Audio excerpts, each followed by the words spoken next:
Welcome to week 4. I hope you all had a wonderful Thanksgiving break. We're in we're at more than the halfway point of the class. And this week we're going to talk about intellectual disabilities, traumatic brain injury, orthopedic impairments, and multiple disabilities. So for this week, you do have, per usual, under the readings and multimedia page, you have a read, a watch, and an explore tab. There are only a couple things to read on intellectual disabilities and orthopedic impairments. There are videos for you to watch about intellectual disability, inclusion of students with disabilities, traumatic brain injury, otherwise referred to as TBI, and also multiple disabilities. And then for Explore, if you choose to use the supplemental text, chapters 6 and 14 will provide you with helpful information. For our discussion this week, you are going to take this week's material and you're going to define what an intellectual disability is, talk a little bit about how a student identified as having an intellectual disability or ID can be, and here's the key word, meaningfully included in a general education environment, and give some examples of accommodations, modifications, and especially universal design principles that may be effective for a student who's ID'd under the federal disability category of intellectual disability. And remember, the word meaningful. So one of the things I'd like you to avoid as sort of your first line of defense for including a child with an intellectual disability is additional adult support, having a pair with them all the time. So additional adult support, if you are going to suggest it, talk about how it's going to be used specifically, but not in general that the child needs a one-to-one with them all the time. So really think strategically and think across a continuum of support.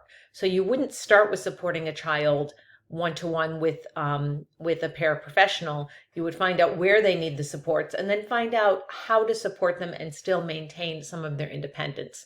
One of the things that we do know is when a child has an adult with them all the time, they lose some of their independence. And also, one of my colleagues used to say, people don't have a one-to-one in life. So how can we as educators and psychologists and all the different roles, behavior technicians, all these different roles that we hold, how can we get children to become as independent as possible when they are adults? So just keep that sort of in the front of your mind as you are thinking about that. For our assignment this week, I'm going to ask you to design a classroom using UDL principles. So I want you to think about a student with a disability that impacts their mobility. So it can be an orthopedic impairment, multiple disabilities. And I want you to talk about a universally designed environment that includes materials and accessibility. Again, thinking about independence for all students when you design your classroom. So you have a lot of different ways that you can demonstrate this. You can write a paper. You can just do a drawing, but make sure it's carefully annotated about what each of the things are and why you have them where you have them. I have had students create a classroom in The Sims. I have had students create dioramas. I've also had students do a presentation inclusive of a narrative of how they would design their classroom. So really think outside of the box. I can't imagine there's anything I would say is not okay for you to use to design your classroom. So however, I'm trying to think of my universal design principles. However you think you can best demonstrate your learning, that's what I would like you to use to be able to design your classroom. If you have any questions about if you want to do something and you think it's a little bit outside of the norm, definitely drop me a line and we can talk about it just to make sure it's going to meet all the requirements.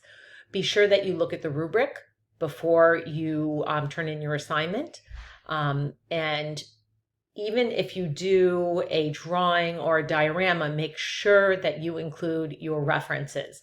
I want to see how you're connecting your classroom design to both the learning materials for the course and any additional resource that you have used.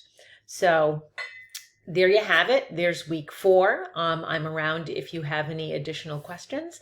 Otherwise, I'm looking forward to seeing all of your classroom designs and to having our discussion about meaningful inclusion this week. Take care. Bye-bye.